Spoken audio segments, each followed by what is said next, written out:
समन्ता चक्कवालेषु अत्रा गच्छन्तु देवता सद्दम्मं मुनिराजस्स सुनन्तु सग्गमोक्खदं ධම්මස්සවන කාලෝ අයං බදන්තා ධම්මස්සවන කාලෝ අයං බදන්තා ධම්මස්සවන කාලෝ අයං බදන්තා නමෝ තස්ස භගවතු අරහතු සම්මා සම්බුද්දස්ස නමෝ තස්ස භගවතු අරහතු සම්මා සම්බුද්දස්ස නමෝ තස්ස භගවතු වරහතු සම්මා සම්බුද්දස්ස.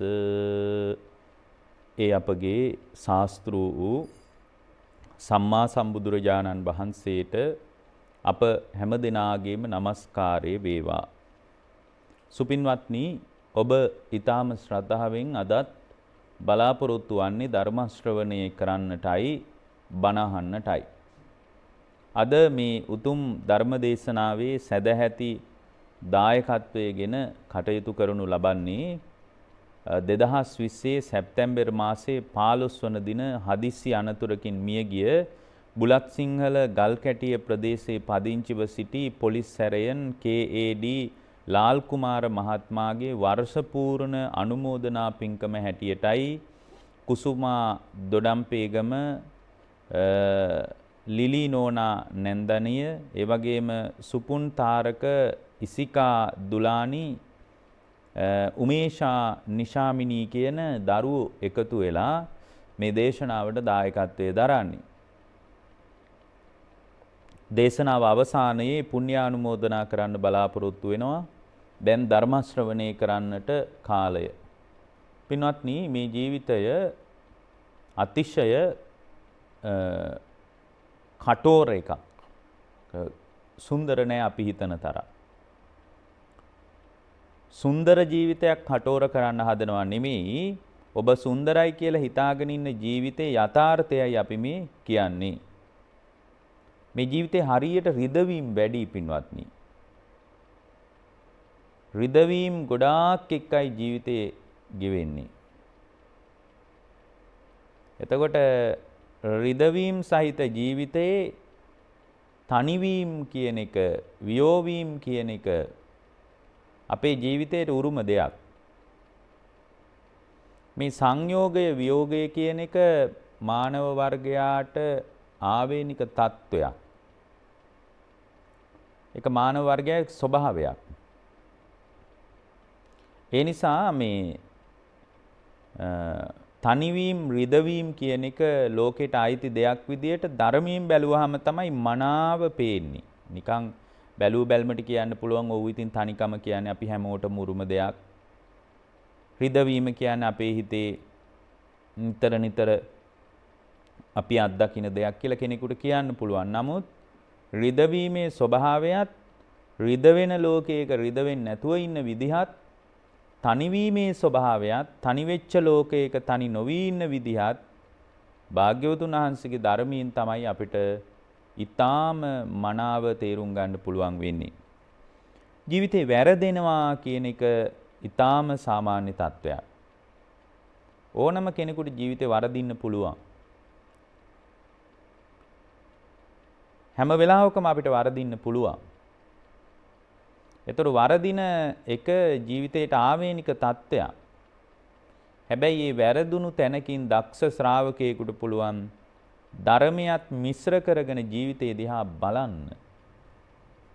ධර්මයත් මිශ්‍ර කරගෙන ජීවිතය දිහා බලනකොට ඒ වැරදිච්ච පිටුවම තමයි ඉදිරියට නොවැරදෙන්න, ඉදිරියට වරදාගන්නේ නැතුව ජීවිතේ ඉස්සරහට යන්න උදව් කරන්නේ. ඒ නිසා ඔබට මේ දේශනාවේදී අපි මතක් කරන්නේ වැරදුණු එක පිටුවක් නිසා පොත වහලා දාන්න එපා කියලායි. වැරදුණු එක පිටුවක් නිසා පොත වහලා දාන්න එපා. ඒ නිසා වැරදීම් කියලා කියන්නේ අතිශය සාමාන්‍ය තත්වයන්. වැරදෙන හැම වෙලාවකම තව දුරටත් වරදින්නේ නැති විදියට හිත හදාගන්න අපිට වැඩපිළිවෙලක් තියෙන්න ඕන. වැරදීම් පදනම් කරගෙන ජීවිතේ කඩා වැටෙන්න දෙන්න එපා. ආය ඊළඟ ජීවිතෙන් වැරදි ටික හදාගෙන පටන් ගන්න. පින්වත්නි, තනිවීම සහ රිදවීම කියන ස්වභාවය පිළිබඳ යම් කෙනෙක් හොඳට දැනගත්තොත් ඒ තුල Taman හිත හොඳට দমনය කරගෙන හිටියොත් කවදාවත් රිද වෙන්නේ නැති විදියට මොන්නතරම් තනිවීම ආවත් රිද වෙන්නේ නැති විදියට හිත හදාගෙන ඉන්න පුළුවන් ශ්‍රාවක භාවයක් ඇති වුණොත් කවදාවත් ඔබ රිද වෙන්නේ නැහැ. රිදවීම කියන එක Taman හිතන පතන විදිය අනුව අත්දකින්න ස්වභාවයක් මිසක් ඒක ලෝකයට අයිති බාහිර ලෝකයේ පදනම් කරගත්ත බාහිර ලෝකයේ මත පිහිටවන්න පුළුවන් එමත් නැත්නම් බාහිර ලෝකයට අලවන්න පුළුවන් ස්වභාවයක් නෙමෙයි. මොකද බාහිර ලෝකයේ මත රිද වෙනවා නම් අපි කියනවානේ අහවලා මාව රිද්දුවා.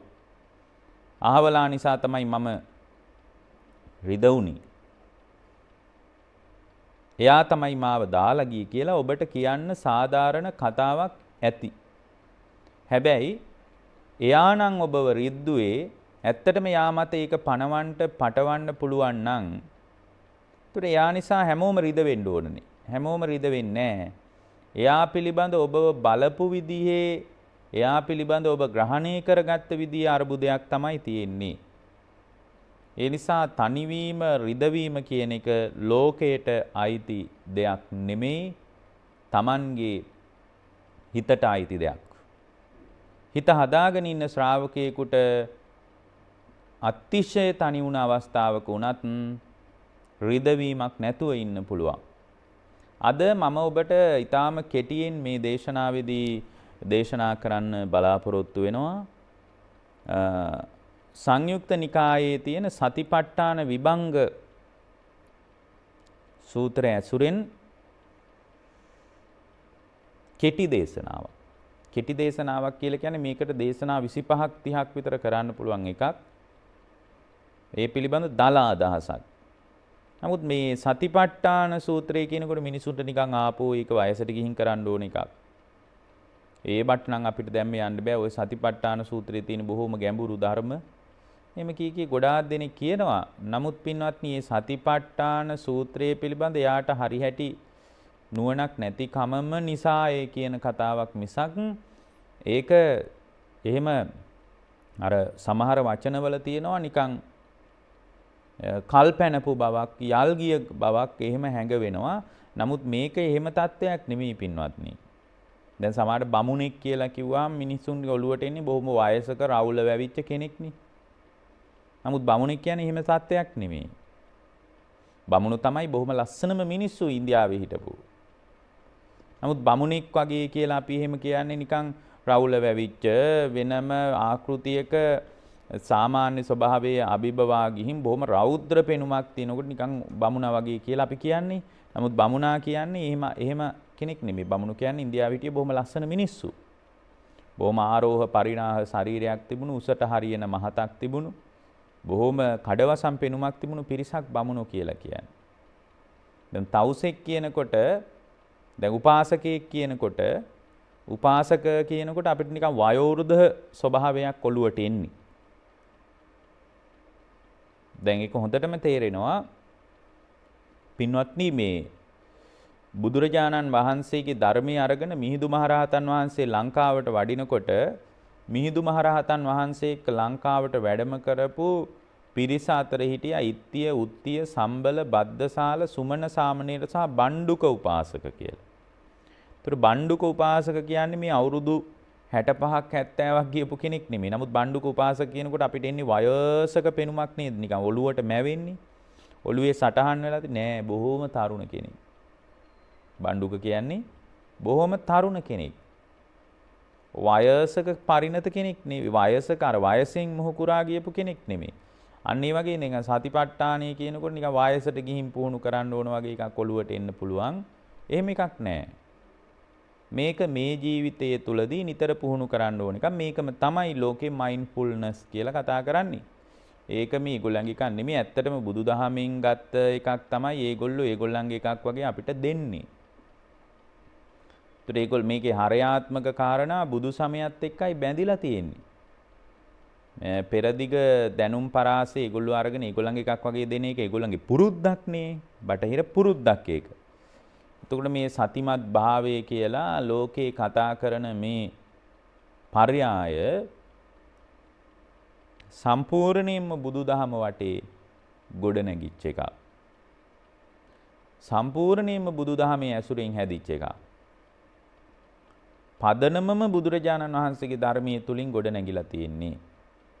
ඒතර මේ සතිපට්ඨානය කියන එක මේ මොහොතේ සිහිය පිහිටවා ගන්නවා කියන එක පිළිබඳ බුදුරජාණන් වහන්සේ භික්ෂු සංඝයාට කියනවා මහණෙනි මම නුඹලාට සතිපට්ඨානං වෝ භික්කවේ දේසිස්සාමි මහණෙනි මම සතිපට්ඨානයක් දේශනා කරන්නම් ඒ වගේම සතිපට්ඨාන භාවනාවක් කියන්නම් සතිපට්ඨාන භාවනා ගාමිනී ප්‍රතිපදාවත් කියන්නම් කියලා. කාරණා කීයක් කිව්වද? කාරණා 3ක් කිව්වා.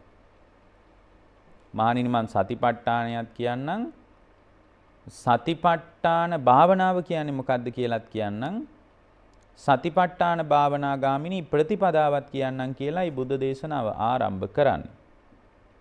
දැන් සතිපට්ඨානය කියලා කියන්නේ කායානුපස්සනාව, වේදනානුපස්සනාව, චිත්තානුපස්සනාව, ධම්මානුපස්සනාව කියන හතර. මෙන්න මේ හතර තැන යම් කෙනෙක් සිහිය පිහිටුවා ගත්තොත් ඒක ජීවිතේ ප්‍රකට කොට වඩන්න පටන් ගත්තොත් ජීවිතේ ප්‍රදාන කරගෙන මේ ශ්‍රාවකයා මේ සතිපට්ඨානය වඩන්න පටන් ගත්තොත් ඒ වඩන ශ්‍රාවකයා වැඩි කාලයක් යන්න කලින් පින්වත්නි ඒකාන්ත වශයෙන් සෝතාපන්න තත්වයට පත් වෙනවා කියලා භාග්‍යතුන් වහන්සේ වදාලා. ඒ වගේම භාග්‍යතුන් වහන්සේ වදාලා මහණෙනි මේක ඒ ස්ථීරව අවුරුදු 7ක් පුහුණු කළොත් ඒකාන්ත වශයෙන් යා අරහත්ත්වයට පත් වෙනවා කියලාත් භාග්‍යතුන් වහන්සේ වදාලා. බලන්න කාල නිර්ණයක් සහිතව විමුක්තිය පිළිබඳ අදහසක් මතු කළා. මරණින් එහා පැත්ත එකක් නෙමෙයි. දෙවියෝ අතරදී ලබන එකක් නෙමෙයි.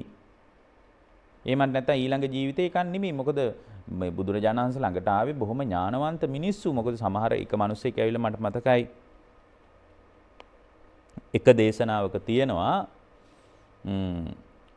ඔබ වහන්සේ මට පරණ එකක් කියන්න එපා. මට පරණ ඒවා වැඩක් නැහැ. මෙසේ ඒකට කියන්නේ ඉච්ඡාසී කියන පරයයන් මට බණ කියන්න එපා කිව්වා. ඉච්ඡාසී කියන්නේ මොකද්ද? මෙසේ විය. මෙම වුණා. පරණ වුණා. පරණ කතාවක් ඒක කියලා ඒවා මට එපා. දැන් බලන්න මේ මිනිස්සයා කොච්චර ඥානවන්ත මිනිස්සෙක්ද කියලා මෙසේ විය කියලා ඕන කෙනෙකුට කියන්න පුළුවන්. මෙහෙමත් වුණා ඒ කාලේ මෙහෙමත් වුණා කියලා ඔය කතාන්දර ආච්චි අම්මලාත් කියන්නේ. ඒ වගේම ඉච්ඡාසී ඉති භවිස්සති මෙසේ වන්නේ කියලාත් මට කියන්න එපා. අනාගතයට මෙහෙම වෙනවා. අනාගතයට මෙහෙම වෙනවා. ඔය ජ්‍යොතිෂවේදියෝ කියන්නේ. අනාගතයට මෙහෙම වෙනවා, මෙහෙම වෙනවා, මෙහෙම වෙනවා කියලා රූපවාහිනියට ඇවිල්ලා.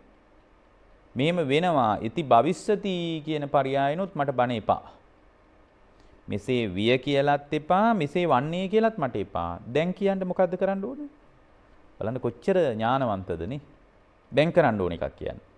කොහෙද? මේ වෙලාවේ. ගෙදර ගිහිනුත් නෙමෙයි. මේ වෙලාවේ. දැන් කොහොමද හිත හදාගන්නේ? දැන් කොහොමද දුක හැදෙන්නේ? දැන් කොහොමද දුකෙන් නිදහස් වෙන්නේ? අන්න ඒක මට කියන්න. ඒකයි. අන්න ඒ වගේ බුදුරජාණන් වහන්සේ පැහැදිලි කරපු ධර්මයේ මේ මොහොතේ ප්‍රතිඵල ගෙනත් දෙන එකක්. මේ ධර්මයේ තුල යම් ශ්‍රාවකෙක් ජීවමාන වුණොත් ඒ ජීවමාන වෙන ශ්‍රාවකයාට ප්‍රතිඵල හම්බෙන්නේ මේ වෙලාවේ පින්වත්. දැන් තමයි ප්‍රතිඵල ලැබෙන්නේ. ඒක මරණින් එහා පැත්තේ ලැබෙන ප්‍රතිඵලයක් නෙමෙයි. මේ වෙලාවේ ප්‍රායෝගිකව ප්‍රතිඵල ලබා ගන්න පුළුවන්. ඒතර මේ වෙලාවේ ප්‍රායෝගිකව ප්‍රතිඵල ලබා ගන්න ශ්‍රාවකයෙකුට මේ වෙලාවේ නිවෙන විදිහ ගැන බුදුරජාණන් වහන්සේ වදාලා මේ සතිපට්ඨාන වගේ එකක් ඒ අසුරෙන් තමයි පැහැදිලි කරන්නේ. එතකොට සතිපට්ඨානය කියන්නේ මොකද්ද? කායානුපස්සනා, වේදනානුපස්සනා, චිත්තානුපස්සනා, ධම්මානුපස්සනා. එතකොට මේ සතිපට්ඨානයේ යම් කෙනෙක් අවුරුදු 7ක් එක දිගට ජීවිතේ ප්‍රකට කොට වැඩුවොත් එක දිගට පැය 24ම නතර කරන්නේ නැතුව එහෙම නෙමෙයි. ජීවිතේ ප්‍රධාන කරගෙන පුහුණු කරනවා ඉතින්. ඊට පස්සේ ඒක පුහුණු කරන යනකොට මේක ජීවිතේ ප්‍රධාන කොටසක් විදියට පුහුණු කරගන්නත් පුළුවන්. ප්‍රධාන එකක් විදියට දිනු කරගන්න පුළුවන්. ඊට පස්සේ බුදුරජාණන් වහන්සේ මතක් කරනවා මහණෙනි මම සතිපට්ඨාන භාවනාවක් කියන්නම්. මොකද්ද සතිපට්ඨාන භාවනාව කියලා කියන්නේ? කෙලෙස් තබන වීරිය ඇතිව සිහිනුවන ඇතිව සම්පජානෝ ඒ වගේම සිහිය ඇතිව සතිමා විනය්‍ය ලෝකේ අවිජ්ජා දෝමනසං මේ සංවරයක් හදා ගන්නවා මේ ලෝකය පිළිබඳ ඇලීම් ගැටීම් නැතුව මේ භාවනාව දියුණු කරනවා. එහෙමනම් මේ සතිපට්ඨානය සිහිය පිහිටවනවා නම් සිහිය පිහිටුව යුතු ස්ථාන 4ක් තියෙනවා. ඒක පිහිටවන්නේ ආතාපි සම්පජානෝ සතිමා විනය්‍ය ලෝකේ අවිජ්ජා දෝමනසං කියන පර්යාය මත. එතකොට මේ පර්යාය මතදී තමයි මේක පුහුණු කරගෙන ඉස්සරහට යන්න තියෙන්නේ. ඉදිරියට මේ කාරණා දියුණු කරගෙන පුහුණු කරගෙන යන ශ්‍රාවකයෙකුට බුදුරජාණන් වහන්සේ වදාරනවා පින්වත් මහණෙනි මේ සතිපට්ඨානය කියන එක පුහුණු කරනවා නම් එයා පළවෙනියෙන්ම කෙලෙස් තවන වීරියක් හදා ගන්න ඕන. ඊළඟට නුවණකුත් හදා ගන්න ඕන. මේ කායානුපස්සනාව මෙයයි, වේදනානුපස්සනාව මෙයයි, චිත්තානුපස්සනාව මෙයයි, ධම්මානුපස්සනාව මෙයයි කියලා එයාට නුවණකුත් තියෙන්න ඕන. ඒ නුවණත් හදාගෙන මේක ඉස්සරහට දියුණු කරගෙන යන්න ඕන. එතකොට තමයි පින්වත්නි ඇත්තටම සෝතාපන්න තත්ත්වය අත්දකින්න පුළුවන් වෙන්නේ. ඕලාරික කෙලෙස් ටික කැඩිලා යන්නේ. මොකද මේ කය සහ විඳීම් හිතේ ඇති වෙන ධර්ම මෙන්න මේවා පිළිබඳ පින්වත්නි හරිහැටි නුවණක් නැති වුණොත් හරි හැටියට මේවා පිළිබඳ අපිට නුවණක් පවත්ව ගන්න බැරි වුණොත් ඒ නුවණක් පවත්ව ගන්න බැරි වෙච්ච තැනක තමයි අපේ තුල සක්කාය දිට්ඨිය මෝරගෙන වැඩෙන්නේ. සක්කාය දිට්ඨිය මෝරගෙන වැඩෙනවා. සක්කාය දිට්ඨිය වැඩෙන්න ඒ සක්කාය දිට්ඨිය වැඩිච්ච තැන්වල පින්වත්නි මේ Tamanගේ හිත Tamanගේ මේ ඒ කියන්නේ චුතියත් සමග ප්‍රතිසන්දිය කැමැති තැන්වල පිහිටනවා. ඒකට අනුබලය දෙන්නේ සක්කාය දිට්ඨියයි. එවනම් මේ සක්කාය දිට්ඨිය අයින් එතකොට කෙනෙක් අහන්න පුළුවන් හොඳයි සක්කාය දිට්ඨිය ගලව ගත්තොත් එයාගේ විඥානීය ප්‍රතිසන්දියක් ලබන්නේ නැද්ද? නෑ ලබනවා ප්‍රතිසන්දියක්. හැබැයි සක්කාය දිට්ඨියෙන් අනුබලේ නෑ කැමැති තැන්වල ප්‍රතිසන්දිය ලබන්නේ. මේ සක්කාය දිට්ඨිය කියන එක තිබ්බොත් තමයි විඥානයේ හිතේ හැටියට කැමැති තැන්වල ප්‍රතිසන්දිය ලබන්නේ. නමුත් සක්කාය දිට්ඨිය නැත්තම් විඥාණයට කැමැති තැන්වල ප්‍රතිසන්දිය ලබන්න බෑ. සීමා සහිතයි. කැමැති විදියට ප්‍රතිසන්දිය ලබන්න විඥානේ මේ එමනම් මතක තියාගන්න මේ සක්කාය දිට්ඨියෙන් තමයි අනුබලය දෙන්නේ විඥාණයට කැමැති තැන්වල චුතියත් සමග ප්‍රතිසන්දිය ලබන්න. දැන් මෙතන සක්කාය දිට්ඨිය නෑනේ. සක්කාය දිට්ඨිය නැති නිසා විඥාණයට කැමැති තැන්වල ප්‍රතිසන්දියක් ලබන්න බෑ. මහණෙනි සතිපට්ඨාන භාවනාවත් මම කියන්නම් කියද්දී බුදුරජාණන් වහන්සේ සතිපට්ඨාන භාවනාව පැහැදිලි කළා. දැන් මම මේක කෙටි දේශනාවක් නේ. මේක විස්තර කළොත් එimhe දේශනා 25ක් 30ක් 40ක් විතර කරන්න තරම් ගැඹුරු කාරණා තියෙනවා. නමුත් මේක උදව්වක් වෙන්නේ සංයුක්ත නිකායේ තියෙන සතිපට්ඨාන විභංග සූත්‍රය. පින්වත්නි කායානුපස්සනාව වඩන ක්‍රම බුදුරජාණන් වහන්සේ අපට 14ක් පෙන්වුවා. කීයක් පෙන්වුවාද? 14ක් පෙන්වුවා. එකක් දෙකක් තුනක් නෙමෙයි. ඒකේ පළවෙනි එක තමයි ආනාපාන සතිය. පළවෙනි එක මොකද්ද? ආනාපාන සතිය.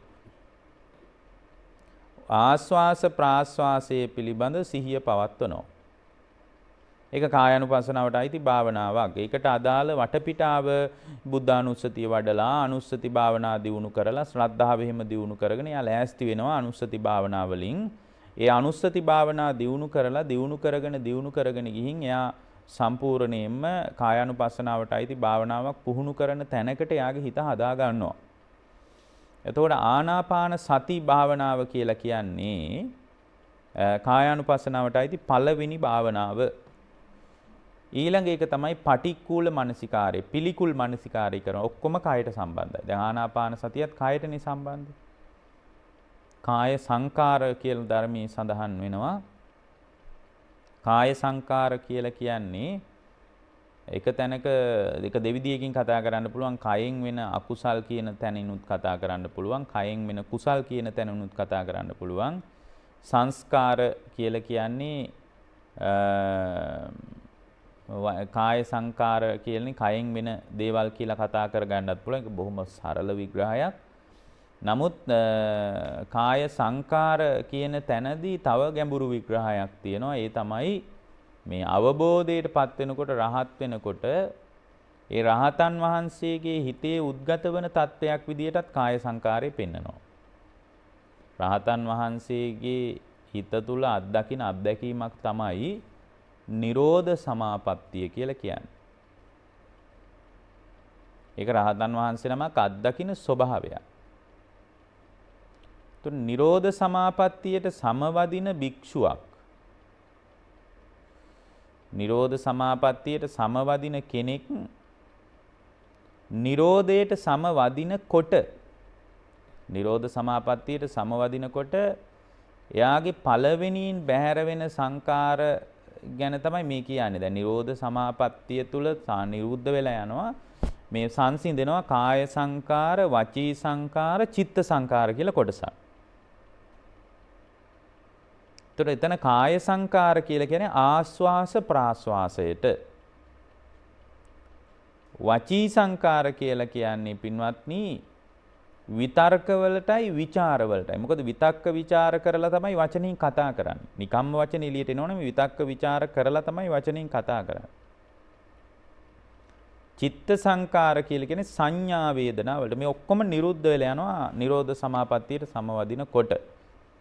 කාය සංකාර නිරුද්ධ වෙලා කාය සංකාර කිව්ව ආස්වාස ප්‍රාස්වාසයේ නිරුද්ධ වෙලා යනවා. ඒ මොකද? ආස්වාස ප්‍රාස්වාසයේ කයටයි සම්බන්ධ. වචී සංකාර කියලා කිව්වේ මේ සම්පූර්ණ විතක්ක ਵਿਚාර නිරුද්ධ වෙලා යනවා. විතක්ක ਵਿਚාර නැහැ නිරෝධ සමාපත්තියට සමවදිනකොට. ඊළඟට නිරුද්ධ වෙලා යනවා පින්වත්නි චිත්ත සංකාර. සංඥා වේදනත් නැහැ. නිරෝධ සමාපත්තිය. එහෙමනම් මෙතන කයට සම්බන්ධ දෙයක් තමයි ආස්වාස ප්‍රාස්වාස. ඒකයි නිරෝධ සමාපත්තියට සමවදින කෙනාගේ කාය සංකාරය කියලා කියද්දී ආස්වාස ප්‍රාස්වාස ගැන කිව්වේ. එහෙනම් ආනාපාන සතිය මේ කයට සම්බන්ධ එකක්. කයේ අවබෝධය හදාගන්න බොහෝම පහසුයි ආනාපාන සතිය ගැන සිහිය පිහිටවපු කෙනෙකුට. ඊළඟ එක තමයි පටික්කුල මානසිකාරය. පිළිකුල් මානසිකාරය කරනවා. මේවා ඉස්සරහට අපිට අවස්ථාවක් හම්බුනොත් අපි වෙන වෙනම දේශනා කරලා පැහැදිලි කරලා දෙන්නම්කෝ ඉස්සරහට. පටික්කුල මානසිකාරය, පිළිකුල් මානසිකාරය කරන ඒත් කයට සම්බන්ධයි. ඊළඟට ධාතු මානසිකාරය. මේ කය පිළිබඳ ගැඹුරින් අර සක්කාය දිට්ඨියනේ දැන් කඩා ගන්න ඕන, ගලව ගන්න ඕන. ඒක නැති කර ගන්න තමයි මේ එක එක විදියට මේ කය ගැන බලන්නේ පින්වත්. වෙන දෙයකට නෙමෙයි. එකම දේ තමයි පින්වත්නි ධාතු මනසිකාරය කරමින් මේ කය පිළිබඳ ඕලාරිකව පවතින සක්කාය දිට්ඨියයි මෙතන ගලව ගන්න හදන්නේ. සක්කාය දිට්ඨියයි ගලව ගන්න හදන්නේ. ඊළඟට පින්වත්නි ඔය කිව්වේ ධාතු මනසිකාරයේ සම්බන්ධ. ඊළඟට ඒ කියන්නේ ධාතු හතරකට බෙදලා පඨවි ධාතු, ආපෝ ධාතු, තේජෝ ධාතු, වායෝ ධාතු කියලා මේ රූපයේ ධාතු ගොඩවල් හතරකට බෙදෙනවා. වැగిරෙන ඒවා එක පැත්තකට දානවා, ඝන කොටස් එක පැත්තකට දානවා. උණුසුම මේ ශරීරයේ තියෙනවනේ මේ උණුසුමක්, ඒ උණුසුම කියන එක පැත්තකට දානවා. උණුසුම සීතල කියන එක. ඊට පස්සේ මේ ශරීරයේ තියෙනවා වාතය. උද්දංගම වාතය, අදෝගම වාතය, අංගමංගානුසේ වාතය කියා වාතයේ කොටස් ටිකක් තියෙනවා. ඒ ටිකත් පින්වත්නි එක ගොඩකට දානවා. දැන් ගොඩවල් හතරකට ගහලා බලනවා කෝ මම කියලා. කෝ මගේ කියපු කෑල්ලක් කොහේ හරි තියනවද? මම අඳුන ගන්න පුළුවන්ද? මේ කොටස් වලට ධාතුවක් විදියට මූලික ස්වභාවයට ගිහින් බැලුවොත් කියලා බලනකොට මේ ඕලාරික කය පිළිබඳ ඉතින් තේරෙනවා මේක මම මගේ කියලා අල්ලන්න දෙයක් නැහැ. මේක මේ මම හිතින් හදාගත්ත ඝන සංඥාවක් තියෙන කියලා කල්පනා කරනවා. ඒක තමයි ඊළඟ කාරණේ ධාතු මනසිකාරය. ඊළඟට ඉරියාපත භාවනාව. ඉරියව් පරිහරණය කරනකොට සිහිය Tamanගේ පැත්තේ තියෙනවා. ඇවිදිනකොට, යනකොට, එනකොට, කනකොට, බොනකොට හැම වෙලාවකම ඉරියාපත. මේක බුද්ධ දේශනාවේ පැහැදිලි කරන ඔය ඉරියාපත භාවනාවේ ප්‍රකටම නියෝජනයේ තමයි සක්මන කියලා කියන්නේ. සක්මන් කරන්නේ. සක්මන තුල වැඩෙන ඉරියාපත භාවනාව. චතු සම්පජාඤ්ඤේ හොඳට සිහිය පවත්වනවා ඉරියව් හතර තුලම. ඊළඟට දැන් කීයක් කිව්වද? ආනාපාන සතිය 1යි, පටික්කුල මනසිකාලේ පිළිකුල දකින්නවා 32කට බෙදලා. මේකේ මේ හිතපු සාරේ නෑ, මේක මේ අනිත්‍ය වශයෙන් මේ අසුබ වශයෙන් වඩනවා 2යි. ඊට පස්සේ ධාතු මනසිකාරයේ 3යි, ඉරියාපත භාවනාව 4යි, චතු සම්පජාඤ්ඤේ 5යි, ඊළඟට නව සීවතික මලමිනියක් කොටස් 9කට බෙදාගෙන මනසිකාරය කරනවා. එතකොට මේ 9යි 5යි 14යි. එතකොට නව සීවතික භාවනාවේ ඒ 9 භාවනා 9ක් විදියට වෙන වෙනම පෙන්නලා තියෙනවා. මොකද සමහර අය මට කියලා තියෙනවා මේ නව සීවතික භාවනාව බොහොම හොඳ භාවනාවක්. හැබැයි මේ ඉතින් මේ 9ම අපිට ගන්න බෑනේ කියලා කියනවා. දැන් ඉදිමිලා ගියපු මලකුණක් හොයාගන්නේ කොහොමද? ඉදිමින් නැති වෙන්න දැන් විවිධාකාර රසායනික දේවල් කරන්න පුළුවන්. ඊට පස්සේ මස් ගැලවිලා ගියපු නහරවැල් පේන ඇට කෑලි ටික නහරවැල් සමග සැසඳී තියෙන මලකුණක් කොහොමද හොයාගන්නේ? මේක මේ 9ක් විදියට පෙන්වන්නේ බුදුරජාණන් වහන්සේ. එකක් විදියට පෙන්වුවා නෙමෙයි. මේක 9ක් විදියටයි බුදුරජාණන් වහන්සේ පෙන්වන්නේ නව සීවතික. 9ක් විදියට පෙන්වුවා. ඊළඟට පින්වත්නි ඊළඟ එක තමයි දැන් ඔය තමයි කායානුපස්සන 9යි 5යි 14යි. ඔන්න ඔය 14 පිළිබඳ නුවණ හදාගන්න ඕන 14ම කරන්න ඕන කියලා එකක් නැහැ. කය පිළිබඳ අනුපස්සනා කරන කෙනෙක් නිවනට හිතපත් කරගන්න කැමැත්තක් තියෙන කෙනෙක් ඔය 9න් එකක් කරන්න පුළුවන්. ඒකට පදනම විදියට මූලික සැකැස්ම හදාගන්න තමයි අනුස්සති භාවනා කරන්නේ. බුද්ධානුස්සතිය, ධම්මානුස්සතිය, සංඝානුස්සතිය, සීලානුස්සතිය, ඡාගානුස්සතිය, දේවතානුස්සතිය ඔය විදියට කිය අපි අනුස්සති භාවනා ඔක්කොම දියුණු කරන්නේ මෛත්‍රිය. හැබැයි ඒවා දියුණු කරගෙන ගිහින් යම් අවබෝධයක් ස්ථාවර කරගන්න බැරි කමක් නැහැ. අද ඉතින් ඒකට මිනිස්සු දක්ෂ නැහැනේ. ඒ නිසා මේ කායානුපස්සනාවට අයිති භාවනා එකක් පුහුණු කරන එක වැදගත් හැම බුද්ධ ශ්‍රාවකෙක්ම. ඊළඟට වේදනානුපස්සනාව තුල විඳීම් තුල හිත පිහිටව ගන්න ක්‍රම පිළිබඳ බුදුරජාණන් වහන්සේ පැහැදිලි කරනවා වේදනාව. ඒ වගේම මේවා දියුණු කරද්දී පින්වත්නි හොඳට මතක තියාගන්න කතමා චත්තානි සතිපට්ඨාන භාවනා. කොහොමද මේ භාවනාව කරන්නේ? භාවනාව කරන්නේ ඉද බික්කවී බික්කු සමුදය ධම්මානුපස්සීවා කායස්මින් විහෙරති. මේ කයේ සමුදයක් දකින්න ඕන. ඒ කියන්නේ මේකේ සෝතාපන්න වෙනවා නම් නිකාම්ම හුස්ම දිහා බලාන හිටියට වෙන්නේ නැහැ. ඉද බික්කවේ බික්කු සමුදය ධම්මානුපස්සීවා කායස්මින් විහෙරති. සමුදය දකින්න ඕන. වය ධම්මානුපස්සීවා කායස්මින් විහෙරති. වය දකින්නත් ඕන. සමුදය වය ධම්මානුපස්සීවා කායස්මින් විහෙරති. සමුදයයි වැයයි දෙකම දකින්න ඕන. සමුදයයි වැයයි දෙකම දකින්න ඕන. එතකොට මෙන්න මේ තුන් තැනකදී සිහිය පිහිටවා ගත්තොත් විතරයි පින්වත්නි කය පිළිබඳ අවබෝධය ප්‍රත්‍යක්ෂ කරගන්න පුළුවන් වෙන්නේ. ඉස්සලම සමුදය දකින්නවා, ඊළඟට වැය දකින්නවා, සමුදයයි වැයයි දෙකම දකින්නවා. ඒ කියන්නේ දැන් උදාහරණයක් විදිහට අපි ගමුකෝ මේ විදිහට. එතකොට කයේ ඇතිවීම දකින්නවා. ඊට පස්සේ වය ධම්මානුපස්සීවා නැතිවීම දකින්නවා. ඇති වෙලා නැති වෙලා යන විදිය දකින්නවා.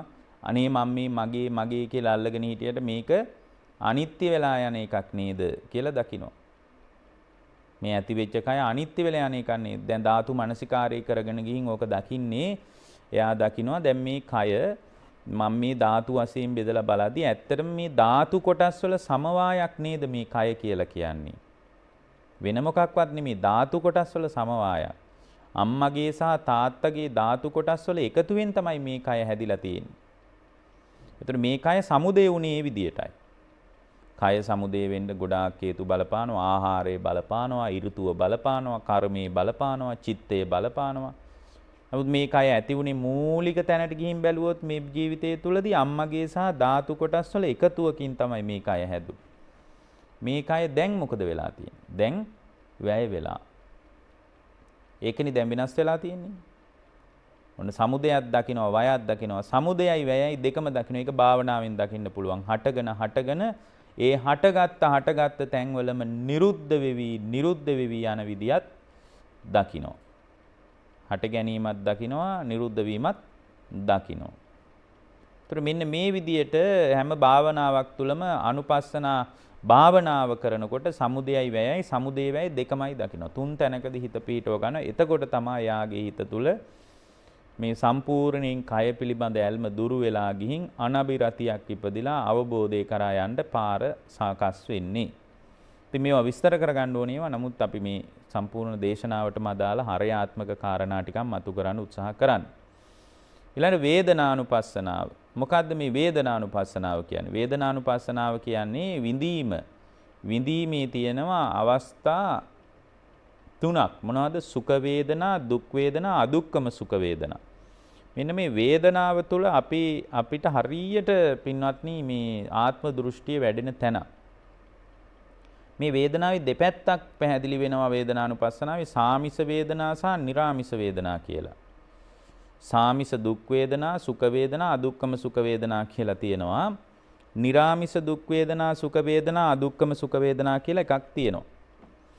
එතකොට අපට තේරෙනවා මේ සුඛ වේදනාව, දුක් වේදනාව, අදුක්කම සුඛ වේදනාව කියන එකේ සාමිස නිරාමිස කියලා දෙපැත්තක් ගැන කතා කරනවා. ඒ කියන්නේ දැන් නිරාමිස දුක් වේදනාවක් තියෙනවා. දැන් සාමිස වේදනාවල හැම වෙලාවකම සාමිස සැප වේදනාවක රාගානුසය වැඩෙනවා. සාමිස දුක් වේදනාවක පටිඝානුසය වැඩෙනවා. පටිඝේ තියෙනවා එතන. ගැටෙන ගතියක් තියෙනවා දුක තුල. උපේක්ෂා වේදනාව තුල අවිජ්ජානුසයක් තියෙනවා. නමුත් නිරාමිස සුඛ වේදනාව තුල අර රාගානුසය වැඩින්නේ නැහැ. දැන් භාවනාවක් දියුණු කරගෙන යනකොට නිරාමිස ප්‍රීතියක් සුඛයක් හිතේ ඇති වෙනවා. නමුත් ඒකේ අර රාගානුසය ඇති වෙන්නේ නැහැ. මෙහිදී අර සතුට වෙනකොට ඇති වෙන හිතේ අභ්‍යන්තරේ වැඩෙන අනුසය ධර්මයේ වැඩින්නේ නැහැ. ඒ වගේම තමයි නිරාමිස මේ දුක් වේදනාවක් තියෙනවා. මොනවද නිරාමිස දුක් වේදනා? දැන් හිතන්න භාවනාවක් දියුණු කරන්න උවමනාවක් තියෙනවා. එයා භාවනාවෙන් වාඩි වෙලා හොත්තට භාවනාව දියුණුත් කරනවා. භාවනාව ඉස්සරහට දියුණු කරගෙන යනකොට ඒ භාවනාව දියුණු කරගෙන යන ශ්‍රාවකයාට සමහරට ඒ වීරියත් හොඳට තියෙනවා. නිදි වරාගෙන භාවනා කරන්නත් වෙලා. දැන් නිදි වරාගෙන භාවනා කරන එක බොහොම සනීප වැඩක්ද? මුලින් බොහොම සනීපෙට කරන එකක්ද? අනේ මට කොච්චර දෙයක්ද මේ නිදි මරන්න හම්බුන එක කියලා කවුරුවත් නිදි මරනවද? නෑනේ. ඒක ඇස්සේ දුකක් තියෙනවා. ඕලාරික මට්ටමින් නැත ඕලාරික මට්ටමින් තියෙන්නත් පුළුවන්. ඇස් දෙක පිය වෙලා ඔළුව කඩා වැටෙනකොට නෑ මූණ හොදගෙන හරි ටිකක් භාවනා කරන්න ඕන කියලා අර ඒ වගේ හිතෙන්න පුළුවන්. එහෙමනම් අපිට තේරෙනවා නිරාමිස දුක් වේදනක් තියෙනවා. ඒතර නිරාමිස දුක් වේදනා තුල පටිඝානුසය නෑ. පටිඝානුසය නෑ.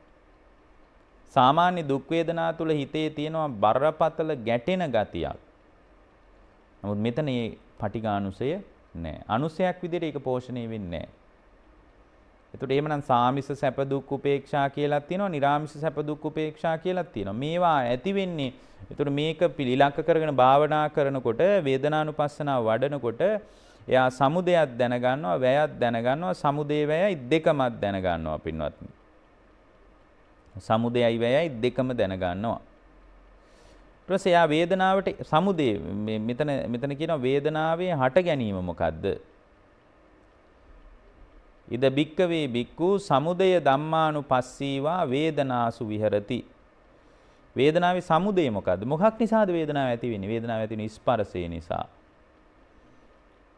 ඇහැයි රූපයයි ඇහි විඥානයයි තුන එකතු වුණාමයි වේදනාව ඇති වෙන්නේ. ඇහැයි රූපයයි ඇහි විඥානයයි තුන එකතු වීම ස්පර්ශය නිරුද්ධ වෙනකොට වේදනාව නිරුද්ධ වෙලා යනවා. ස්පර්ශය නිසා වේදනාව ඇති වෙනවා. ස්පර්ශය නිරුද්ධ වෙනකොට වේදනාව නිරුද්ධ වෙලා යනවා. එතකොට මේ විදිහට අපි හොඳට ඒක දැනගන්න ඕන පින්වත්නි. ඊළඟට අපි හොඳට තේරුම් ගන්න ඕන පින්වත්නි ස්පර්ශේ නිරුද්ධ වෙනකොට වේදනාව නිරුද්ධයි කියලත් අපි තේරුම් ගන්න ඕන. අන්න වය ධම්මානුපස්සීව වයත් දකින්න. ස්පර්ශේ නැත්තම් වේදනාවක් ජනිත වෙන්නේ නැහැ. එතකොට ස්පර්ශේ නිසා ඇස හරහා වේදනාවක් ඇති වෙනවා, කන හරහා වේදනාවක් ඇති වෙනවා, නාසය හරහා වේදනාවක් ඇති වෙනවා. දිව හරහා, කය හරහා, මනස හරහා নিরතුරු ඇති වෙනවා. ඇති වෙච්ච තැන්වල එතනම නිරුද්ධ වෙලා යනවා. අන්න සමුදේ වය ධම්මානුපස්සීවා වේදනාසු විහෙරති. සමුදයයි වැයයි දෙකම එතනම ඇස හරහා ඇති වෙනවා. එතනම නිරුද්ධයි. කන හරහා ඇති වෙනවා. එතනම නිරුද්ධයි. දැන් මේ බලාන ඉන්න වෙලාවේ ওই ටික වෙනවනේ. එතකොට ඇහෙන් පේන එක නිරුද්ධ වුණ ගමන් කනින් ඇහෙනවා. ඒ දෙක එකවර ඇති වෙලා එකවර නිරුද්ධ වෙනවා වගේ පේනවා. එච්චරට වේගයෙන් සිද්ධ වෙනවා. එතකොට එහෙනම් ඔන්න ওই විදිහට වේදනානුපස්සනාව වඩන්න පුළුවන්. චිත්තානුපස්සනා කියලා කියන්නේ චිත්තානුපස්සනා කියන අවස්ථා 16කදී ඒ සිත දැනගනිමින් බුදුරජාණන් වහන්සේ සිත ගැන සංවේදීව භාවනාව දියුණු කරන විදිය ගැන අපිට බදාලා. සිත් 16ක් ගැන මේ චිත්තානුපස්සනාවේදී 16 තැනකදී හිත පිහිටව ගන්න ඕන විදිය ගැන භාග්‍යවතුන් වහන්සේ වදාලා. රාගසිතක් ඇති වුණාම රාගසිතක් ඇති වුණ බව දැන ගන්නවා.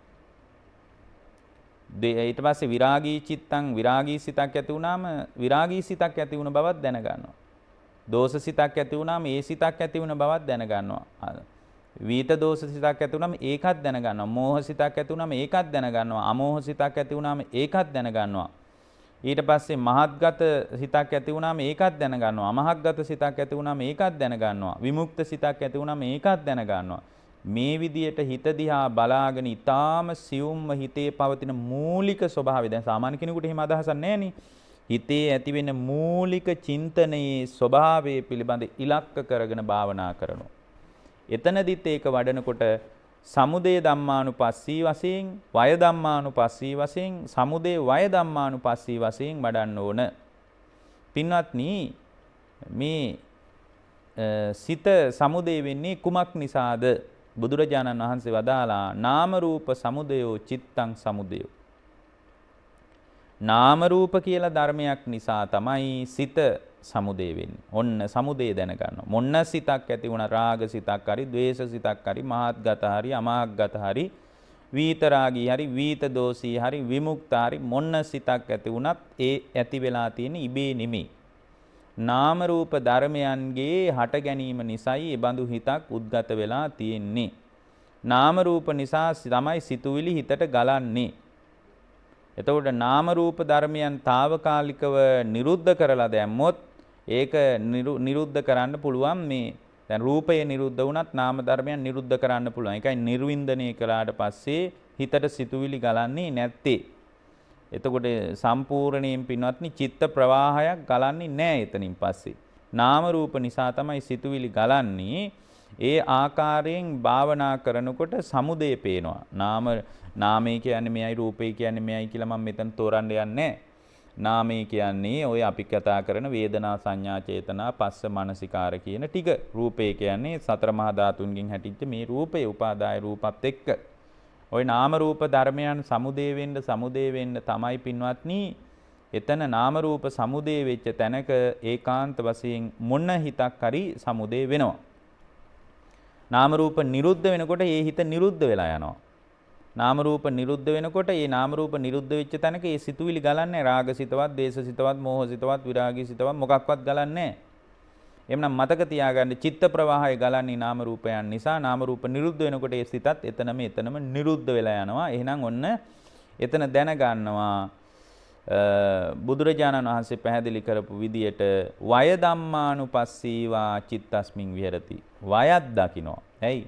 නාම රූප නිරුද්ධ වෙනකොට ඒක නිරුද්ධයි කියලා. අන්න ඔය තුන දැක්කේ නැතනම් ඊට සමුදේ වය ධම්මානුපස්සීවා. නාම රූප නිසා ඇති වෙනවා, එතනම නිරුද්ධ වෙනවා, එතනම ඇති වෙලා එතනම නිරුද්ධ වෙනවා. හරියට ටියුබ් ලයිට් එකක් වගේ වේගයෙන් නිරුද්ධ වෙවි යනවා. එතකොට එක දිගට පවතිනවා වගේ ආලෝකය එක දිගට තියෙනවා වගේ පේනවා. නමුත් නිවි පත්තු වෙන්නේ. එතකොට ඔන්න ඕක දකින්නකොට තමයි මේ පුද්ගලයාට මේ අවබෝධයට යන්න පුළුවන්. ඒ නිසා මේ ටික ඉගෙන ගත්තට මදි සමුදයයි වැයයි සමුදේ වැයයි කියන තුන් තැනදීම යා ඊටාම හොඳින් දැනගන්න ඕන. ඔය චිත්තානුපස්සනාවට අයිති භාවනා කාණ්ඩයට අයිති දෙයක් මම මේ හකුලුවා කිව්වේ. මේක උදව් වෙයිනේ. කවදා හරි මේ අවබෝධය කියන తত্ত্বය ප්‍රත්‍යක්ෂ කරගන්න ශ්‍රාවකයෙකුට උදව් වෙයිනේ. ඒ වගේම තමයි මේවා මේ තව දුරටත් එයා දැන් උදාහරණයක් විදිහට චිත්තානුපස්සනාව නාම රූප නිසා සමුදේ වෙනවා. නාම රූප නිරුද්ධ වීමෙන් නිරුද්ධ වී යනවා කියන එක හොඳටම දැක්කට මදි ඒක තමන් තුළ ක්‍රියාත්මක වෙන විදියක් දකින්නවා. අජ්ජත්තං වා චිත්තානුපස්සී විහෙරති බහිද්ධා වා චිත්තානුපස්සී විහෙරති. එළියටත් මගේ දරුවා තුල මොකක් හරි ඒ බඳු සිතක් ඇති වුණා නම් දැන් රාග සිතක් කියන එක ඒකයි මම කියන්නේ මේවා එකකට දේශනා 5ක් 6ක්වත් කරන්න ඕන. දැන් රාග සරාගී චිත්තං පජානාති කියන තැන සරාගී සිත කියන එක මේ සරාගය කියන එක අපි තෝරගන්න ඕන හොඳට. රාග සිත කියන එකම තමයි ඔය අපි කියන සෙනෙහසත්. ඊට පස්සේ අපි ඔය කියන ප්‍රේමයත් අපි ඔය කියන ආදරයත් මේ ඔක්කොම සරාගී සිතේ එක එක පැති පින්වත්නි. මේ මොන සිතක් ඇති වුණත් ඒ සිත ඇති වෙලා තියෙන මේ නාම රූප කියලා දෙකක් එකතු වුණ නිසා ඒක නිරුද්ධ වෙනකොට ඒ හිත එතනම නිරුද්ධ වෙලා යනවා. දන්නෙත් නෑ එහෙම එකක් ඇති වුණාද නැද්ද කියලා. ආයෙ කල්පනා කරොත් තමයි ආයෙ දන්නේ. සමුදයක් දන්නවා වයක් දන්නවා. ඊට පස්සේ පින්වත්නි සමුදය වය දෙකම දන්නවා. ඉතින් මේ විදිහට දකින්න පුළුවන්. ඒ දැකීමෙන් අජ්ජත් වශයෙන්ුත් බහිද්ධ වශයෙන් මගේ දරුවා තුල, බිරිඳ තුල, ස්වාමියා තුල, අම්මා තුල, තාත්තා තුල කවුරු තුල වුණත් මෙබඳුම තත්වයක් නේද උද්ගත වෙන්නේ. මීට වඩා මොකක්වත් තත්වයක් උද්ගත වෙන්නේ නැහැ නේද කියලා ඒ ශ්‍රාවකයා බොහෝම පළල් අවබෝධයකට හිතපත් කරගන්නවා. ඒතර අජ්ජත් බහිද්ධ වශයෙන් දෙපැත්තට බලනවා. ඒ තමන් තුල විතරක් මේ ක්‍රියාවලිය දකින්නේ නැහැ. බාහිර ක්‍රියාවලියත් මේ විදියටම දකිනවා. ඊළඟට තමයි ධම්මානුපස්සනාව. ඒක ටිකක් සියුම්. තාම ගැඹුරු වැද්දගත් කොටසක් තමයි ධම්මානුපස්සනාව කියලා කියන්නේ. ඒතර ධම්මානුපස්සනාව කියන්නේ මේ මනසේ උද්ගත වන ධර්ම පිළිබඳ පවත්වන සිහිය. මොනවද ධර්ම? ධර්ම බුද්ධ දේශනාවට අනුව පින්වත්නි මේ ධර්ම එක කොටස් ගණනාවක් ධර්මයේ තුල පැහැදිලි වෙනවා ධම්මානුපස්සනාව. මෙතන නුවණ තියෙන නීවරණ ධර්ම ගැන, පංචස්කන්ධය ගැන, ආයතන ධර්ම ගැන, බොජ්ජංග ධර්ම ගැන, චතුරාර්ය සත්‍ය ධර්ම ගැන කියන පස් තැනකදී තමයි සිහිය පිහිටුවාගෙන වඩන්ට පුහුණු කරන්න තියෙන්නේ. මොනවාද? නීවරණ ධර්ම ගැන, කාමච්ඡන්ද ව්‍යාපාද තීන මිද්ද උද්ධච්ච කුක්කුජ්ජ විචිකිච්ඡා කියන නීවරණ ගැන, ඊට පස්සේ රූප වේදනා සංඥා සංකාර විඥාන කියන පංචස්කන්ධ ධර්ම ගැන මේ ඔක්කොම ධර්ම මනසේ උද්ගත වෙන. ඊළඟට චක්කායතන, සෝතායතන, ගානායතන, જીවආයතන, කායායතන, මනායතන කියන ආයතන ගැන, ඊළඟට සති සම්බොජ්ජංගේ, ධම්ම විජය, පීති, පස්සද්ධි, උපේක්ඛා මේ විදිහට කතා කරන බොජ්ජංග ධර්ම ගැන, ඊළඟට දුක්ඛ සත්‍ය, සමුදය සත්‍ය, නිරෝධ සත්‍ය, මාර්ග සත්‍ය කියන චතුරාර්ය සත්‍ය ධර්ම ගැන මෙන්න මේ දහම් කොටාස පහ ගැන තමයි බුද්ධ ශ්‍රාවකයා මේ අවබෝධයක් හදාගෙන වඩන්නේ ධම්මානුපස්සනාව. ඒතර මේවා ඔක්කොම මනසේ ඇති වෙන ධර්ම. මේවා ඇති වෙන්නේ මොකක් නිසාද කියලා ඒකත් අර සමුදයයි වැයයි සමුදේ වැයයි කියන තුන් තැනකදී නුවණ පවත්වනවා. මොකද්ද මේකට සමුදයට හේතුව? මානසිකාර සමුදයා ධම්මානං සමුදයෝ. මානසිකාරය නිසයි මේ ධර්ම ඇති වෙන්නේ. මානසිකාර නිරෝධා ධම්මානං නිරෝධෝ. අන්න වය ධම්මානුපස්සීවා වයත් දකිනවා. මානසිකාරය නිසා තමයි පංචස්කන්ධ ධර්ම හෝ නීවරණ ධර්ම හෝ ආයතන ධර්ම හෝ බොජ්ජංග ධර්ම හෝ චතුරාර්ය සත්‍ය ධර්ම හෝ කුමන ධර්මයක් හෝ තමන්ගේ හිත තුල උද්ගත වෙන්නේ මානසිකාරය නිසා. මොකක් නිසාද උද්ගත වෙලා තියෙන්නේ? මානසිකාරය නිසා. එතකොට මානසිකාරය නිරුද්ධ වෙනකොට මේ මොන ධර්මයක් වුණත් නිරුද්ධ වෙලා යනවා. ආයේ බොජ්ජංග ධර්ම වලටත් ওই ටික තමයි. මානසිකාරය තියෙනකන් හොඳයි.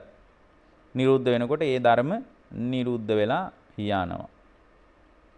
එතකොට දැන් උදාහරණයක් විදිහට අපි මෙහිම කල්පනා කරමුකෝ.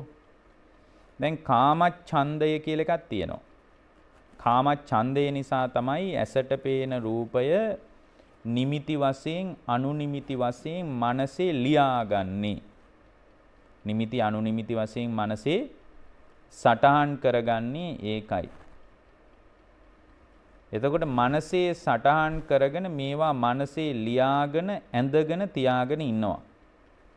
දැන් කාමච්ඡන්දේ ගෙන දෙන ආකාරයට මානසිකාරයේ තියෙනවා නම් ඒ මොහොතේම කාමච්ඡන්දේ ඇති වෙනවා. ඒ විදිහට කල්පනා කළොත් තමයි ඇති වෙන්නේ කාමච්ඡන්දය. දැන් බලන්න එහෙනම් මානසිකාරය දැන් කාමච්ඡන්දය කියන එක ඒ විදිහට කල්පනා කරන්න ඕන අපි. ඒක අනිත්‍ය වශයෙන් දුකක් වශයෙන් හුලක් වශයෙන් ගඩක් වශයෙන් ශූන්‍ය දෙයක් වශයෙන් ඔහොම කල්පනා කළොත් එතනම ඒක නිරුද්ධ වෙලා යනවා. දැන් අපිට මේ කල්පනාව හදාගන්න විදිහ ගැන නිවැරදි ආකාරයෙන් ලෝකේ කල්පනා කරන විදිහ ගැන අපිට ඒක මොකක්වත් තේරෙන්නේ නැහැ. එතකොට මේ අපිට දැන් අපිට තේරෙනවා එහෙමනම් දැන් මේ කාමච්ඡන්දේ කියන එක Tamanගේ හිත තුල උද්ගත වෙන ධර්මයක්නේ. නීවරණ ධර්මවල පළවෙනි එකනේ. එතකොට ඒක ඇති වෙන විදිහට මානසිකාරය කරන්න ඕන. ඒ විදිහට මානසිකාරය කරොත් විතරයි පින්වත්නි ඒ මොහොතේම ඒ කාමච්ඡන්දේ කියන එක ඒ කාමච්ඡන්දේ කියන ධර්මය උද්ගත වෙන්නේ. එතකොට ඒ මානසිකාරය නැත්තම් ඒ කල්පනාව නැත්තම් ඒක එතනම නිරුද්ධ වෙලා යනවා. මම ඒක හොඳට දැකලා තියෙනවා. සමහර අය එකපාර ආඬනවා ආයි හිනාත් වෙනවා. ඇයි? ඒ මානසිකාරය නැහැ. එහෙමනම් මේ මනසේ ඇති වෙන සියලුම ධර්ම පින්වත්නි මානසිකාරය ප්‍රත්‍ය කරගෙන තමයි උද්ගත වෙන්නේ. ඒතර ඒක අපි හොඳට තේරුම් ගන්න ඕන. මේ බොජ්ජංග ධර්ම උනත් එහෙමයි පින්වත්නි. ධම්මවිජේ බොජ්ජංගය අපි හිතමු ප්‍රීති බොජ්ජංගය කියලා ප්‍රීතියක් උපදිනවා නම් ඒ විදිහට මානසිකාරය කරලා තියෙනවා. ඒ මානසිකාරය නිරුද්ධ වෙනකොට අර ප්‍රීතිය එතනම නිරුද්ධ වෙනවා. මේ ඔක්කොම නිරුද්ධ වෙන ධර්මනේ පින්වත්නි. බොජ්ජංග උනත් මානසිකාරයේ ගිලිහුණාට පස්සේ එතනම නිරුද්ධයි. ඒතර මෙන්න මේක සමුදේ වැය. එතකොට මේ සියලුම ධර්ම පටිනිස්සක් ගන්න ඔක්කොම අතහැරිලා යනවා. ඔක්කොම අතහැරලා නිවනත් අතහැරලා දැම්මොත් නිවනට හිතපත් වෙනවා. අන්තිම වෙලාවේ. එතකොට මේ සම්පූර්ණ මානසිකාරයේ එතකොට ඔන්න බලන්න සමුදේ ධම්මානුපස්සීව සමුදේ දකින්නවා වය ධම්මානුපස්සීව වය දකින්නවා මානසිකාරය නිසා ඇති වෙනවා මානසිකාරය නිරුද්ධ වෙනුනේ හැම වෙලාවකම මේ හිතේ මොන ධර්මයක් උද්ගත වුණත් මානසිකාරය නිසා ඇති වෙන්නේ ඒක නිරුද්ධ වෙනකොට එතනම නිරුද්ධ වෙලා යනවා මේ මනසේ හටගෙන නිරුද්ධ වෙන ධර්මයක් නේද මම මේ අල්ලගෙන දැඟලුවේ කියලා අනබි රතියක් කලකිරීමක් මේ ලෝකයේ කෙරෙහි නොයල්මක් හටගන්න දවසක් වෙනවා. අන්න ඒක තමයි ධම්මානුපස්සනාව. මේ හතර වඩ아가න ගියොත් ඒකාන්ත වශයෙන් ශ්‍රාවකයාට අවබෝධයේ කරා හිත පවත්ව ගන්නට පුළුවන්කම ලැබෙනවා. එවැනි අවබෝධයකට ඔබේ හිත විවෘත කරගන්නට මේ උතුම් ධර්මානුශාසනාව හේතු වේවා කියලා අපි අදිෂ්ඨාන කරනවා. පින්වත්නි අද දේශනාවේ දායකත්වය 2020 සැප්තැම්බර් 15 වන දින හදිස්සි අනතුරකින් මිය පරලෝකීය බුලත් සිංහල ගල්කැටිය ප්‍රදේශයේ පදිංචිව සිටි පොලිස් සැරයන් KAD ලාල් කුමාර මහත්මයාගේ වර්ෂ පූර්ණ පුණ්‍යානුමෝදනා පින්කම හැටියටයි අද මේ දේශනාව සිද්ධ කරන්නේ. එතුමාට අපි අනුමෝදනා කරනවා KAD ලාල් කුමාර මැතිතුමාගේ වර්ෂ පූර්ණ පින්කම හැටියට ලක්වාසී ලෝවාසී විශාල පිරිසකට මේ වටිනා ධර්මයක් දේශනා කරවීමෙන් ධර්ම දානයේ ලබා දීමෙන් රැස් වුණා වූ පුණ්‍ය ශක්තිය KAD ලාල් කුමාර මැතිතුමාගේ භවගාමී සසර සුවපත් කරගන්න හේතු වේවා ආයති භවයේ සුවපත් වේවා මේ උතුම් කුසලානිසංස ධර්මයන්ගේ බලයෙන් එතුමාගේ සසර ජීවිතේ වඩා යහපත් කරගනිත්වා දුකක නම් ඉන්න අත මිදේවා සැපතක නම් ඒ සැප වඩා දියුණු කරගනිත්වා ජාත්‍ය ආදී දුක් වලින් නිදහස්ව ලබන උතුම් අමා නිවන් පිණිසම මේ ධර්ම දානමේ කුසලය KAD ලාල් කුමාර මැතිතුමාට එතුමාගේ භවගාමී සසර ජීවිතේ සුවපත් කර ගන්නටත් මේ ගෞතම බුද්ධ ශාසනයේදී අමා නිවන් පිණිසත් මේ කුසල් හේතු වාසනා වේවා කියලා අපි අදිෂ්ඨාන කරනවා. සදැහැති දායකත්වයේ ගැන කටයුතු කළේ කුසුම් දොඩම්පේගම ලිලි නෝනා ඒ මෞතුමිය සුපුන් තාරක පුතා ඉසිකා දුලානි දියණිය ඉමේෂා නිශාමිනී දියණිය ඇතුළු පින්නතුන් කුසුම් දොඩම්පේගම බිරිඳ එතුමාගේ බිරිඳ ඇතුළු පවුලේ හැම දෙනාටම මේ කුසල් උපකාර වේවා නිදුක් බව නිරෝගී භාවය සුවපත් භාවය දීර්ඝායුෂ සම්පන්නිය සැලසේවා මේ ධර්ම දානමේ කුසලයෙන් ජනිත වූ සියලුම පුණ්‍ය ශක්තිය ලෝකාර්ථ සංසිද්ධිය පිණිස හේතු වේවා දෙලොව යහපතම සැලසේවා ඊ타ම ඉක්මනින් ධර්ම අවබෝධ කරගන්නට මේ දේශනාමේ කුසල් හේතු වාසනා වේවා කියලා අදිෂ්ඨාන කරනවා. මියගිය සියලු ඥාතීන්ටත් සියලු දෙවියන්ටත් ඔබ අප හැම දිනාටමත් අවීචියේ පටන් බවාග්‍රේ දක්වා විහිදී පැතිරී පවතින සියලු පෙනෙන නොපෙනෙන හැම දිනාටමත් මේ ධර්ම දානමේ කුසලයේ හේතු වේවා. ගලිගමුවේ ඥානදීප ස්වාමීන්ද්‍රයන් වහන්සේ ප්‍රදාන සීල සුවරණ පුණ්‍ය භූමියේ වැඩ සිටින සියලුම ස්වාමින් වහන්සේලාටද මේ කුසල් බලවත් වේවා. අවසානයේ සසර දුක් ගෙවා ලබන අමා නිවන් පිණිසම දේශනාමේ කුසල් හේතු වාසනා වේවා කියන අදිෂ්ඨානෙන් අපි දේශනාව නිමා කරනවා. ඔබ හැම දිනාටම තෙරුවන් සරණයි. සියලු දෙනාටම ධර්මාවබෝධය ලැබේවා. සදහවතුනි මෙත් සදහම් විකාශෝස්සේ ඔබ වෙතගෙන මේ වටිනා සද්ධර්ම දේශනාව අද දින නිසි ධර්මාවබෝධයකින් අර්ථවත් ලෙස සිදු කරා වූ පින්වත් ස්වාමීන් වහන්සේ අවසරයි සිහිපත් කරන්නට කොළඹ 10 මාලිගාවත්ත සුධර්මාරාම වාසී ත්‍රිපිටක ධර්මවේදී ගෞරව ශාස්ත්‍රවේදී පූජ්‍යපාද හසලක සීල විමල පින්වන්ත ස්වාමීන් වහන්සේට නිරෝගී සම්පන්නිය ලැබේවා දීර්ඝායුෂ ලැබේවා. උන්වහන්සේට තව තවත් මෙවැනි සද්ධර්ම දේශනාවල් සිදු කරමින් ජනී ජන හදවත් සෝපත් කරන්නට හැමදාම ශක්තිය ධෛර්යම ලැබේවායි කියලා අපි සාදු නදින් යුතුව ප්‍රාර්ථනා කරමු. සාදු සාදු සාදු. සදහවතුනි අද මේ සද්ධර්ම දේශනාව සඳහා පින්බර පෙන්සිතින් යුතුව දායකත්වයෙන් කටයුතු කරා වූ කුසුම් දොඩම්පෙගම ආදරණීය බිරිඳ ලිලිනෝනා නැන්දම්මා සුපුන් තාරක ආදරණීය පුතා ඉසිකා දුලානී ආදරණීය දුව උමේෂා නිශාමිනී ආදරණීය දුව යන පින්වන්ත පෙස් අද මේ සද්ධර්ම දේශනාව සඳහා පින්බර දායකත්වයෙන් කටයුතු කරනු ලබනවා. ප්‍රධාන වශයෙන් පොලිස් සැරෙන් KAD ලාල් කුමාර මහතාට පින් අනුමෝදන් කිරීම පිණිසයි එතුමාගේ බිරිඳ සුජීවත්ව වාසය කරන කුසුම් දොඩම්පෙගම මහත්මිය විසින් අද පවුලේ සියලු දෙනා එක්ව අද සද්ධර්ම දේශනාවට දායකත්වයෙන් කටයුතු කරනු ලබන්නේ. ඒ පින්වන්ත පෙස්ගේ බලාපොරොත්තු සඵල වේවා. ඒ ආදරණීය සැමියාට මහත්මාට මේ පින්පෙත් අනුමෝදන් වෙත්වා. පරලෝ ජීවිතයේ යහපත් වෙත්වා ප්‍රාර්ථනා කරමින් අපි සෝතන වන්නේ මේ සද්ධර්ම දේශනාව නිමා කරමින් ඔබගේ නිවහනින් සමගින යන්නටයි. තවත් මේ වෙනම සද්ධර්ම දේශනාවක් තුලින් නැවත හමු වීමේ බලාපොරොත්තු ඇතිව සමුගන්නම්. සියලු දෙනාටම සම්මා සම්බුදු සරණයි.